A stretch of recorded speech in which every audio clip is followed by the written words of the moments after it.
नमस्कार। Top best scheme post office रो मु बर्तमान जनइबाकू चाहे एथिरे सुधहार कौन अच्छी अगस्त 2026 अनुजाई ताले आमे जानिबा वर्तमान सुधहार बा करेंट सुधहार कौन अच्छी। किसान विकास पत्र जोटा कि डबल हुए पैसा याकू वर्तमान सुधहार 7.5%, 9 वर्ष 7 मासरे डबल हुए तामाने 115 मास आपनको अपेक्षा करिया हम। 2 number senior citizen saving scheme एथिरे वर्तमान सुधार 8.2% अगस्त 2026 अनुजाई एथिरे प्रति क्वार्टरली इंटरेस्ट सीनियर भाई मान को मिल पार।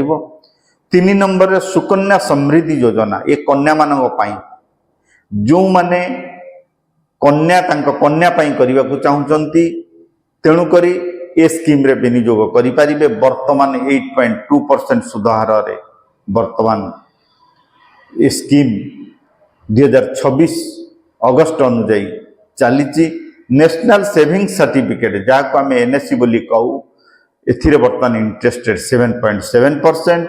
मंथली इनकम स्कीम इंटरेस्ट 7.4% जहाँ को आम एमआईएस बोली कहू प्रति मास एथिरे इंटरेस्ट पाई परिबे।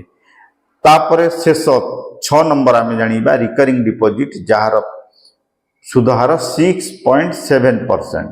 एथिरे प्रति मास आपण किछि किछि सेविंग्स करि परिबे। 5 वर्षर स्कीम 5 वर्ष पर आपनकर सुध सहित आपनकर मूल जमा रिटर्न पाइबे। ये होची अगस्त 2026 अनुजाई सुधार जानले आपण ए चैनल को गोटे गोटे सब्सक्राइब करंतु। आगामी वीडियो रे पुणी गोटे नुआ योजना नेकी आसीबी।